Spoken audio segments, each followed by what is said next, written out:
16 বছর ধরে এই বিসিএস এ যতগুলো নিয়োগ দিছে, আমি আজকে বলি আমাদের এক ঢাকা মেডিকেলের ফ্রেন্ড, ওর নাম আবুল আলা। আপনারা জানেন জামাতের যিনি তাত্ত্বিক, তার নাম আবুল আলা মওদুদি। ও দুর্দান্ত করছে, শুধু ভাইবে ওরে মেডিকেল নিয়ে একটা প্রশ্ন করে নাই, ওরে আধা ঘন্টা গালি দিছে ওর নাম কেন আবুল আলা রাখা হয়েছে। ছেলেটা লিটারেলি কাঁদতে কাঁদতে বের হয়েছে। এই যে বিসিএস এর ভাই আওয়ামী লীগ 200 কেন করছে, কারণ এটা ছিল 100 নাম্বার। একজন রিটেনে 900 নাম্বারের পরীক্ষা তখন দিয়ে যায়, কি কাজটা করবে যখন দেখলো যে সেই ছেলেটা যখন তাদের মনস্তত্ত্বের না, আওয়ামী কালচারের না, এখন তারা আটকাবে কেমনে, তখন এইটাকে 100 থেকে 200 বিসিএস করে তারপরে যার ব্যাকগ্রাউন্ড আওয়ামী লীগ ছাত্রলীগ এগুলোকে 200-র মধ্যে 180 170, আর ওই ছেলেটাকে একদম কমাইয়ে, তো আপনি জানেন বিসিএস 5 মার্কের ব্যবধান হয়ে যায় কিয়ামত। তো এইখানে 200 নাম্বার করে যে রিটেনে তুমুল ভালো করেছে সে ক্যাডার তো ভালো, নন ক্যাডারও পায় নাই ওই ভাইবে শেষ করে দিয়ে। আর ছাত্রলীগের প্রত্যেকটা গুন্ডাগুলো এবং মানে বিসিএস প্রশাসন, BCS police, customs, tax, foreign, এই 5টা ক্যাডারে এমন ছাকুনি দিয়ে নিছে ন্যূনতম।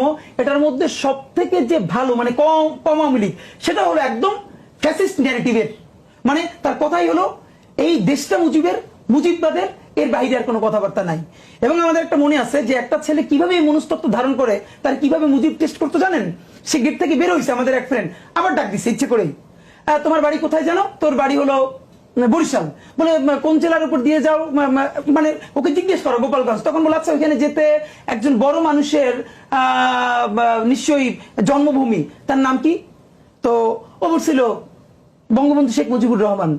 তো উঠে একজন বলছে এই যে জাতির জনক বলে নাই, মানে কিছু না, ব্যাপারটা হলো আপনি পুরো নামটা হইলো 1000 বছরের শ্রেষ্ঠ বাঙালি জাতির জনক বঙ্গবন্ধু শেখ মুজিবুর রহমান। শেখ মুজিবের বাপে যদি বেঁচে থাকতো আর সেও যদি শেখ মুজিব কইতো, তাহলে এই মনে তার গুলি করে মারা হইতো, কারণ তার নাম তো হইলো পুরোটা 1000 বছরের শ্রেষ্ঠ বাঙালি জাতির জনক বঙ্গবন্ধু শেখ মুজিবুর রহমান। আগে পরে একমাত্র কম হইলে বিসিএস এর চাকরি হবে না, ও পুরো নাম কয় নাই, কট আসে নাই।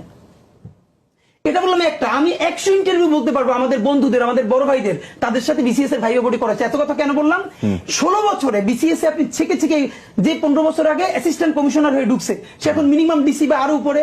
তো ঘুরে ফিরে তো এইগুলোই আপনি এখন তো ভাই আজকেই একটা বিসিএস দিয়া একটা ছেলের প্রশাসন কাটারে নিয়ে তারে তো আর সচিব বানাইতে পারবেন না, ডিসিও বানাইতে পারবেন না, ইউনো বানাইতে পারবেন না। এই পুরো কাঠামোর মধ্যে যে আমলাগুলো আছে, যে পুলিশগুলো আছে, এইগুলো তো সবই হলো আওয়ামী লীগের সেই ফিল্টারিং থেকে পাস করা ছেলে মেয়ে। আপনি এই কাঠামো দিয়া, এই আমলা, এই পুলিশ, এই প্রজাতন্ত্র, এই কর্মচারীদের দিয়া আপনি কিসের নতুন বাংলাদেশ বানাবেন?